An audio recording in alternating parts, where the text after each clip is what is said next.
Welcome back to the next episode of Compliance Rundown. Today I want to talk about marketing compliance, and particularly I want to focus on a couple of consent orders that I found in the state of Washington against a couple of lenders.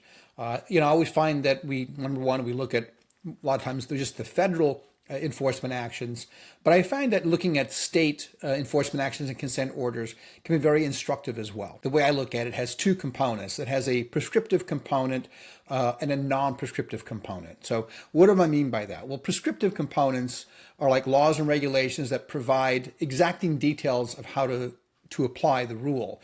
So for example, if you're going to quote an interest rate, you got to quote an annual percentage rate. So if you got this, you got that. Pretty clear cut, pretty well instructive. Non-prescriptive is like a law or regulation that provides the principle of what they want, but not exactly the guidance of the requirement. So not the real detail of the requirement. So for example, and we'll see this all the time, advertising cannot be deceptive. Okay, can't be unfair, can't be deceptive. Well, okay, what does that mean? What's deceptive, what's not? Well, it's one of those things that you know when you see it. So it's a little bit harder to get your arms around sometimes. But as a result, looking at these kind of consent orders might be instructive to find out how it's being treated these days. Let's talk about these couple of enforcement actions.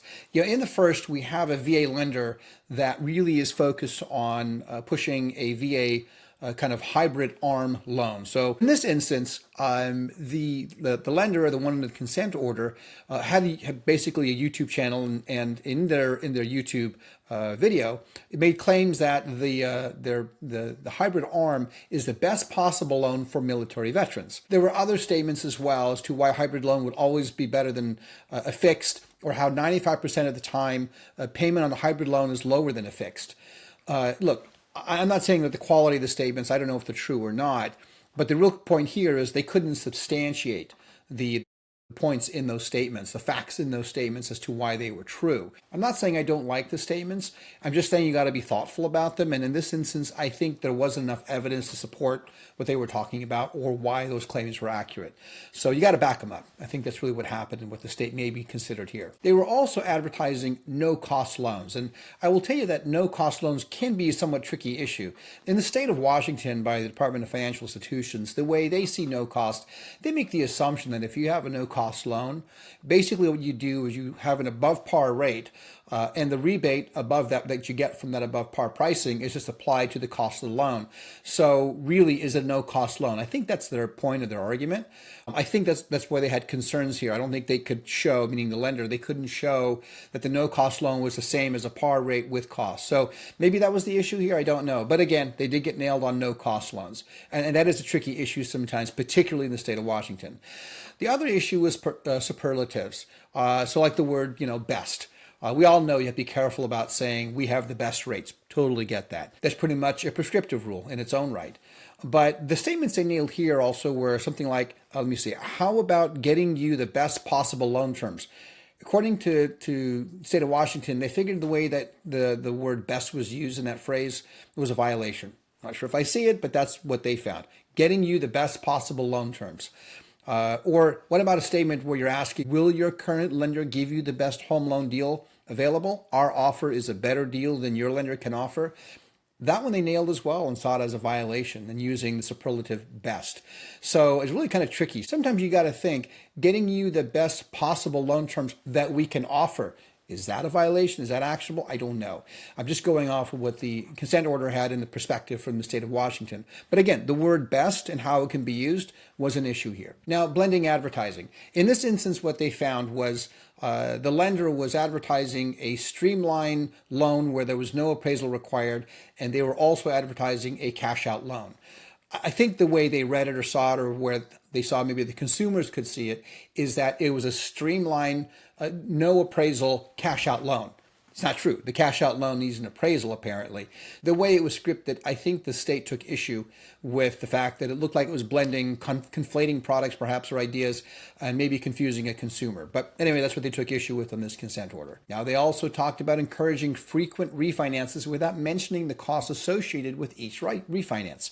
So, we still have a benefit of a borrower here thing. So maybe you have to mention the cost because there is a cost in refinancing. And I think that was, again, a concern. There was a gap in understanding understanding the state didn't like here. Then the state of Washington also went on to hit them on prescriptive requirements that you'll find in federal law, like the trigger terms. If you say this, you got to say this, right? They nailed them on pretty much some of those things as well.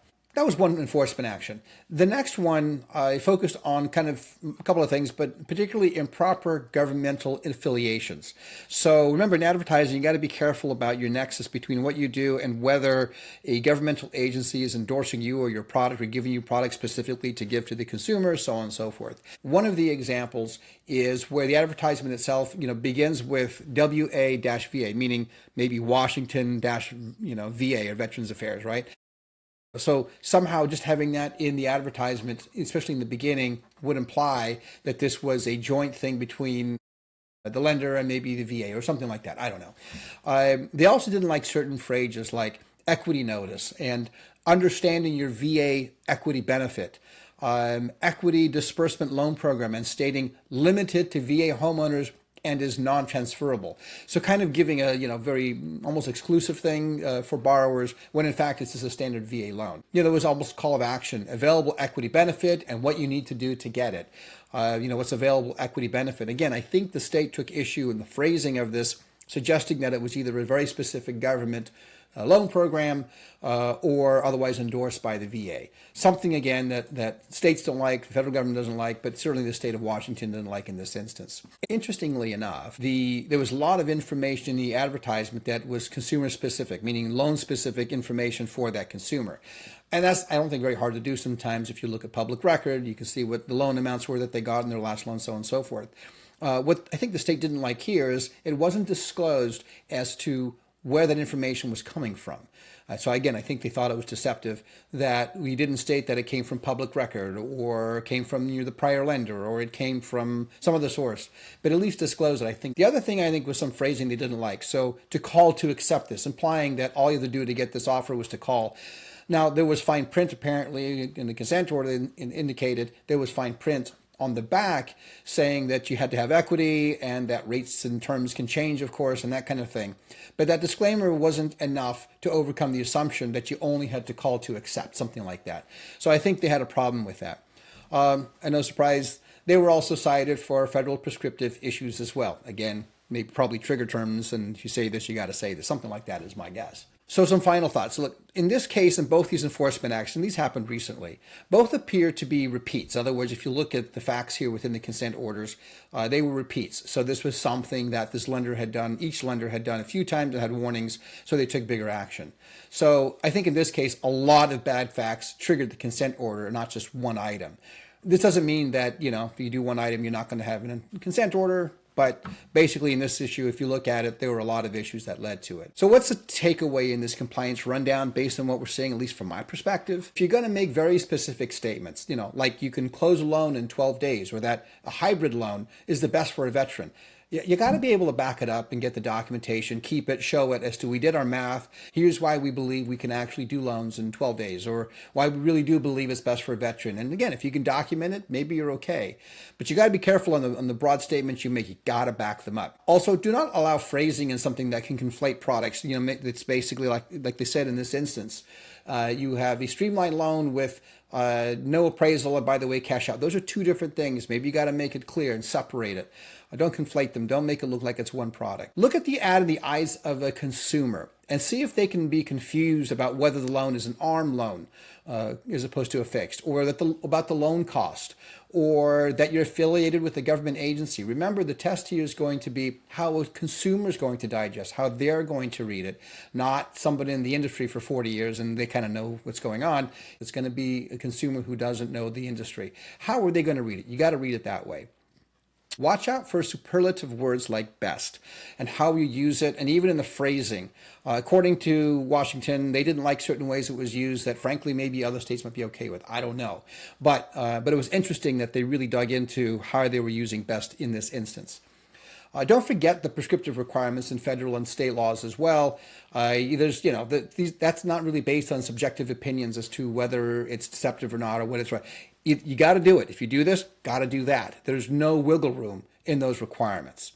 And think about it, fine print in itself, might not save you like you think it does. So something to think about how you use fine print. I don't think there's not a place for it. I think there is the right way to do it. We know that in federal law, they have very specific guidance as to, clear and conspicuous in those certain terms and what that means.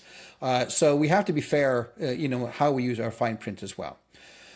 Well, that's pretty much it for this compliance rundown. I just thought I would touch on marketing. As you can imagine, marketing compliance has a lot of other things to cover, requirements, both state and federal, and how you do it.